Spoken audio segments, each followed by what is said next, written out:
In this InDesign tutorial, let's take a look at how to change the default font in InDesign.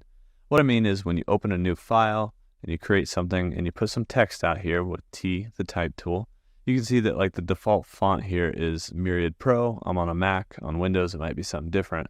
Regardless, it's going to be something that you probably don't want. And if there is a font that you want as your default to always show up here in InDesign, kind of save you some steps, what you can do is close out of every single document you have open.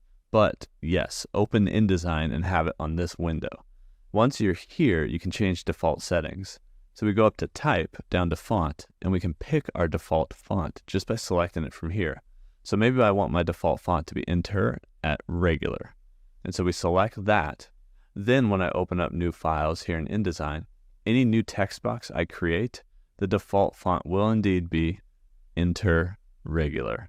And so that's a really quick and easy way to just change the default font here in InDesign. I mean, this works really well if you have like brand assets or a brand font or style guide that you want to always utilize.